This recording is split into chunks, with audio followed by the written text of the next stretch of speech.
Hello my fellow game melters, Valentin here, and today I bring you the 17th Android gem in my collection. Lately I have been rather frustrated with most games coming out. It feels like every new title is either endless, open world, or includes tons of grindiness and in-app purchases. I was actually longing for something with a nice linear storyline, good background story, and levels that are handcrafted. The last two Android gems were just like that, especially Legend of the Skyfish. Today's game is another example of that niche, and it's called Sally's Law, a puzzle platformer with an emotional backstory attached to it.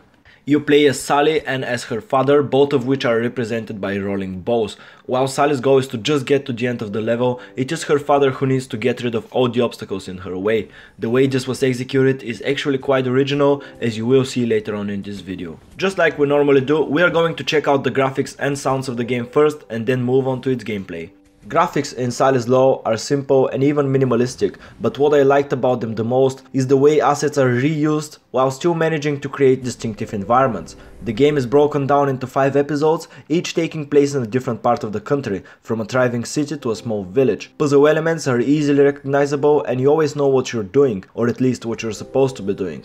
The art style is consistent and the overall aesthetic is great. There aren't over-the-top rich backgrounds or anything, but the game still has a great atmosphere. Sounds and music are up next.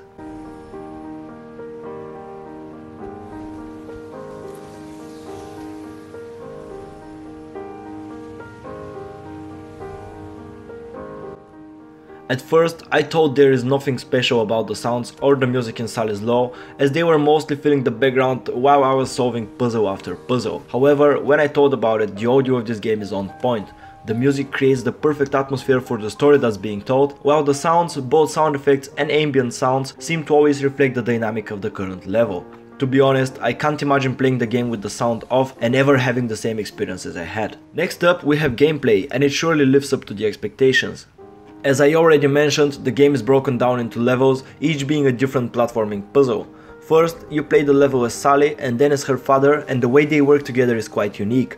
While playing with Sally, the only thing you can do is jump. All the obstacles magically disappear in front of you, granting you a safe passage. When you play as her father, you can still see Sally moving, repeating the exact pattern that you made while controlling her. However, this time you are the invisible force, opening all the doors and removing the traps from Sally's way, making sure that she's safe. On top of that, you are only able to move left and right, and the only way you can jump is by colliding with Sally herself, which means that the way you played the first part of the level pretty much determines the way you're going to play the second part of it. Controls in the game are very responsive, and so are all the interactions, making for a title where you feel like everything depends on you and not on some weird mechanic that you don't fully understand.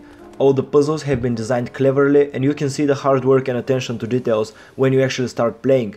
Everything is put together in such a way that it always feels like you're almost failing and finishing the puzzle by some miracle. With all that said, the levels still allow for enough quiet time so you can read the pieces of narrative appearing on the screen. Those little stories tend to fit very well in the current puzzle, and seeing Sally's thoughts and her father's thoughts is an amazing way to see how two different points of view can actually be correct at the same time. I can go on telling you all the little things that make for this experience, because that's what it is, not just a game but an experience. However, I do believe that you need to try it for yourself in order to fully understand how great this game is.